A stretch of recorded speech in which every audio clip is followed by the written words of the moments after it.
Since the pandemic began over 2 years ago, Zoom meetings or virtual meetings have become a constant presence in our lives. And scientists are beginning to do research around the issues of Zoom fatigue,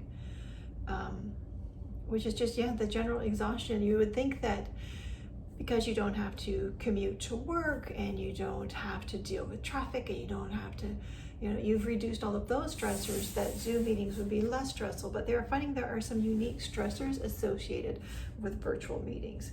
So how would you know if you have Zoom or virtual fatigue?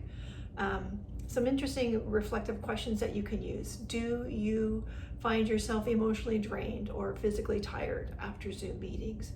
Do you feel like you just you're too tired to do anything else after the meeting is over? Do you find yourself avoiding social gatherings or social situations after Zoom meetings? Those may be indicators for you that you are suffering some Zoom fatigue. What are the particular stressors involved in a virtual meeting that cause this type of fatigue?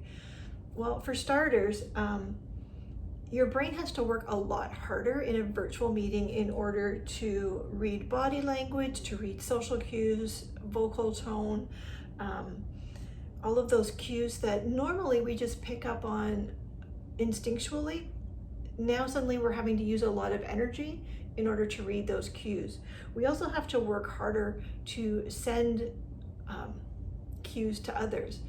So for example, if I'm giving a presentation to a group in person, I can glance around the room and get feedback from people. I can see them nodding their heads. I can see them looking at me perplexed if they need more information. However, in a virtual meeting, depending on the size of the group, I may not even have video of the participants. So as I'm presenting, I may have to also at the same time be monitoring a chat box to see if questions are popping up in the chat, or asking participants to, give me a thumbs up. And all of that requires extra energy for the presenter as well as for the participants. Another issue, another stressor associated with virtual meetings or Zoom meetings is the amount of excessive up-close eye contact. Usually if I'm meeting a group of my friends for brunch in person, I'm looking at the person who's close to me, I'm looking at someone who's a little bit further away from me, I might be looking for the waitress, I'm looking around the room.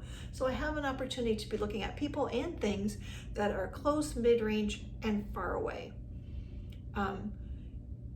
If I'm a participant in a presentation, I'm looking at my notes, I might be looking at the person next to me, I'm looking up at the presenter, I'm looking at the clock. So again, I'm looking at things in a variety of distances. In virtual meetings, I'm looking at someone's face up close for a prolonged period of time. And that's not how we naturally interact with people. That's highly intense.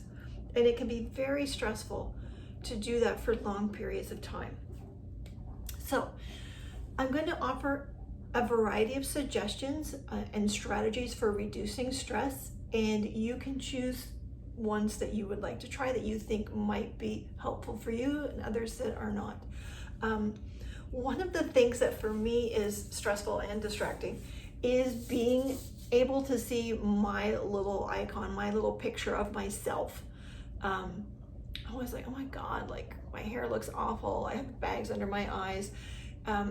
So one of the things I do is if you right click your own photo in a Zoom grid, you can choose hide self view, which means that whoever is giving the presentation, the other members of the meeting can still see me, but I don't see myself.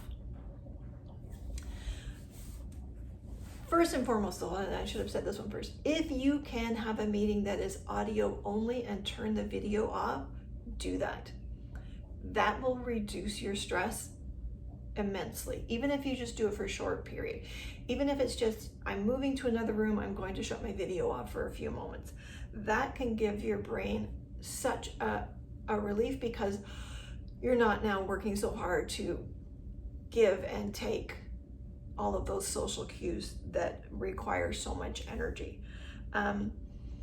Zoom meetings and virtual meetings also require us to sit still for very long periods of time. So if you can stand up, move around.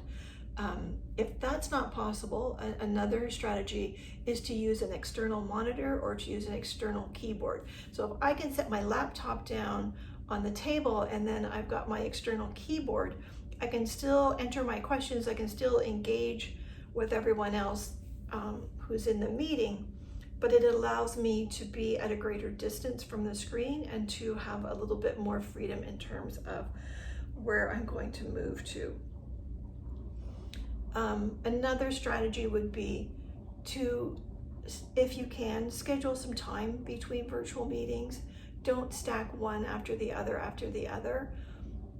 Give yourself that opportunity to have some physical movement, to have a break from that intense eye contact, and to get away from the screen for 15 or 30 minutes before moving on to the next meeting. Virtual meetings are going to be part of our lives moving forward. They're going to be there for the foreseeable future. So it's important for us to think about how we can reduce the stressors that they cause for us and how we can ensure that we are able to restore the energy that's depleted by virtual meetings, both professional social get-togethers online and professional sessions. Thanks.